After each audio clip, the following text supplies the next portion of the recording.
Λέγομαι Ζωζίτα Μπαγιάντα Μιράτ και θα μιλήσω για την ιστορία των Μπαγιάντα γενικά. Ξεκινώ από τον παππού μου. Δεν ήταν ούτε αριστοκράτης ούτε υπότης. Ήταν ένας απλός σιδηρουργός. Λοιπόν, γεννήθηκε στη Μάλτα και είχε και έναν αδερφό του οποίου δεν ήξερα το όνομα. Έλεγε του Τσιπριώτ τότε. Και μερικοί λένε πως το Τσιπριώτ που είχε αρκετούς στη Μάλτα ήταν επειδή είχαν έρθει πρόσφυγες μετά την κατάληψη της Κύπρου από τους Οθωμανούς. Βέβαια μάλλον θα ήταν από τους Βενετούς ή Γενοβέζοι ή κάτι τέτοιο. Λοιπόν, όταν ήταν μικρός, πολύ μικρός, ορφάνεψε.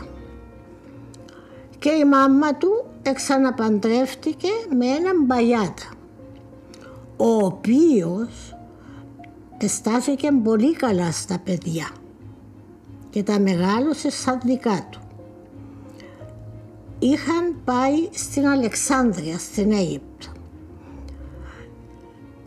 Έμαθε όταν μεγάλωσε, δεν ξέρω τι σχολεία έκαμε και τι έξερε.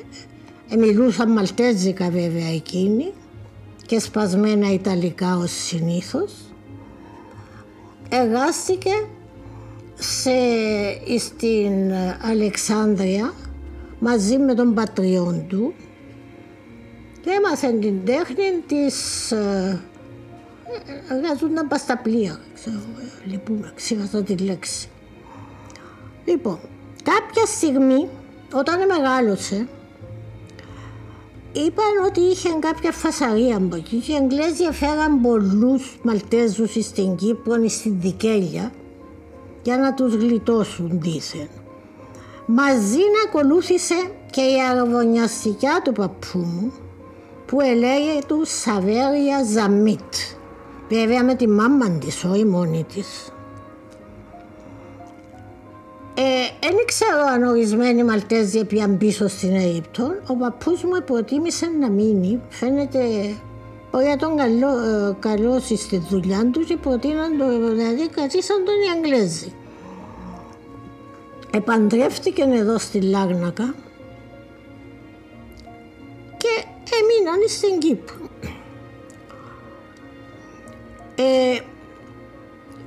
Όταν πήγαν στη Λευκοσία μετά ήταν, αν δεν κάνω λάθος, δεν είναι φουμίσα, ίδρυσε με κάποιους Εγγλέζους μηχανικούς την Γιάχτα.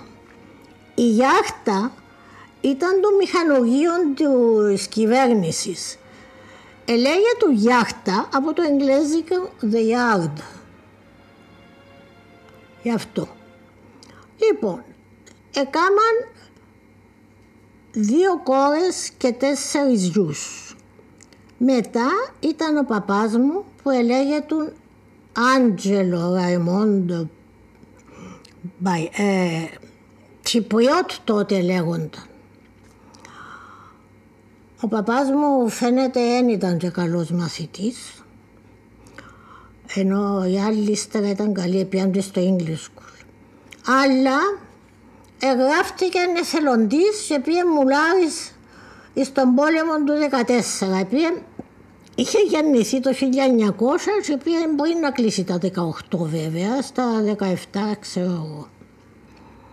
Λοιπόν, ο παπάς μου όταν ήρθε πίσω από τον πόλεμο πήγαινε στη Μακεδονία από εκεί. Έζησε μια ζωή εργένη, τραγουδιστή με καντάδες και τέτοια. Ήταν άλλος πως ο παπάς μου, τέλος πάντων. Εργάστηκε, θα τον βοηθήσαν πάλι οι Εγγλέζοι, στα δημόσια έργα. Και πήρε καλή θέση. Επαντρεύτηκε τη μάμα μου το 1931 Η μάμα μου ήταν και εκείνη Μαλτέζα, ήταν Φένεκ, Μαλτέζικης καταγωγής. Και οι δύο μου γονείς γεννημένοι στην Κύπρο. Και απέκτησαν 4 παιδιά. Το μικρό πέθανε όταν ήταν 2 χρονών, ύστερα ήταν ο Ούγκος ο αδερφός μου, ύστερα εγώ και ο Ανδρέας. Πεθάναν όλοι, τώρα έμεινα εγώ.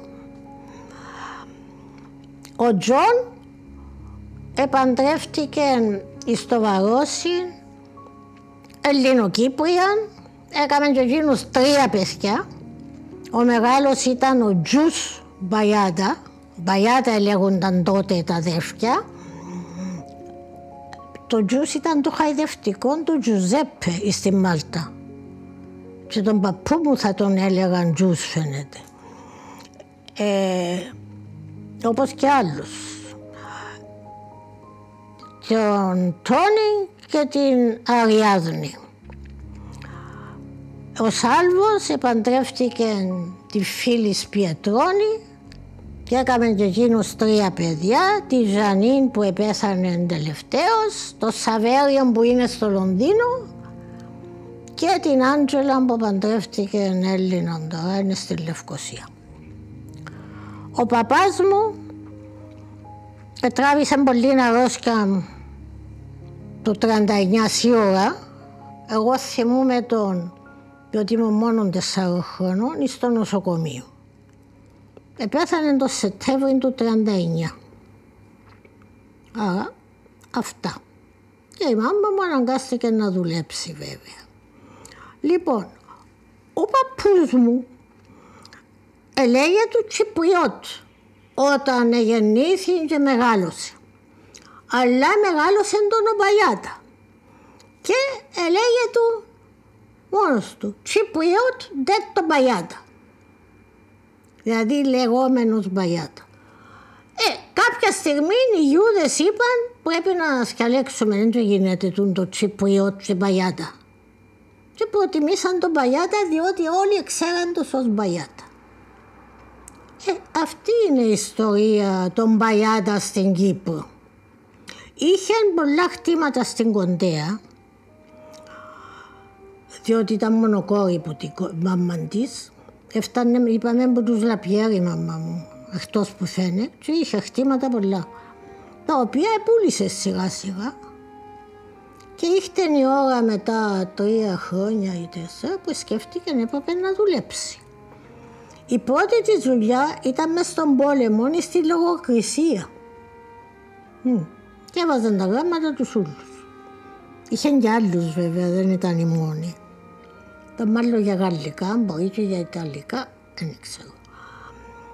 Μετά, όταν τέλειωσε η λογοκρισία, χρειάστηκε να συνεχίσει να δουλέψει. Για 1-2 χρόνια δίδαξε γαλλικά στο Παγκύπριο. Αλλά το Παγκύπριο μετά προτίμησε να πάρει μια ορθόδοξη που είχε από τη Γαλλία και δεν ήξερε λέξη ελληνικά δηλαδή, αλλά τέλος πάντων ήταν ορθόδοξη. Και δίδασκε μετά στην Τέρα Σάντα και στην Ακαδημία. Των κοριτσών, τίποτα άλλο.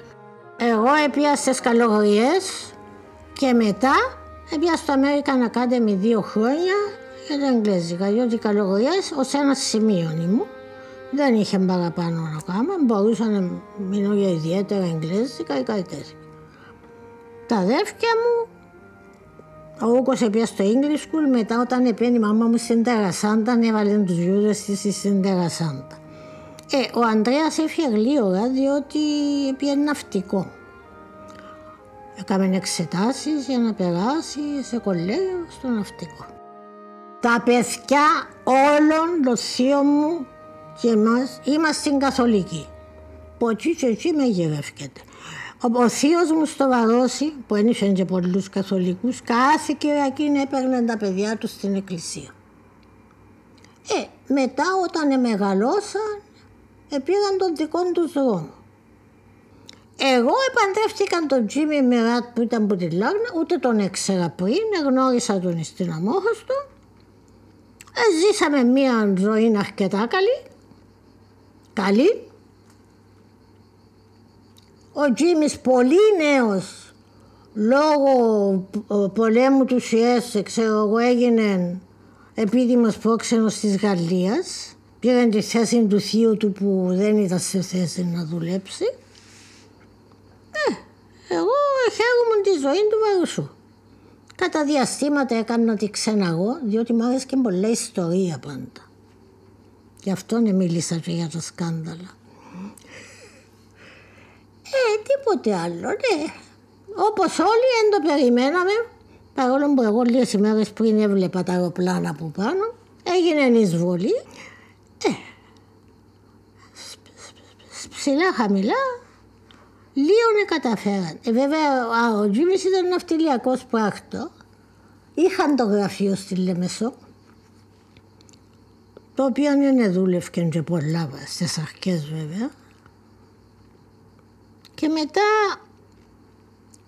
θεώρησαν καλό να μοιάζει προτείναν του κάποιοι Γάλλοι να πάει στο προξενείο στην Αλγερία για 2-3 χρόνια για να συνεχίσουν τις δουλειές. Πήγαμε και κάτω. Δεν ήταν άσχημη η ζωή στην Αλγερία για τους Γάλλους. Ήταν πιο άσχημη για άλλους ξένους. Όχι άσχημη, είχαν περιορισμούς στις κινήσεις. Μετά ήρθαμε πίσω στην Κύπρο και μείναμε. Αλλά έπρεπε να εγκατασταθεί και κάποιος στη Λάρνακα, διότι τότε το αεροδρόμιο ήταν μόνο του της Λάρνακας. Έρχονταν και πλοία, αρχίσαν να έρχονται τα πολεμικά, τα γαλλικά, άλλη κίνηση που εκεί.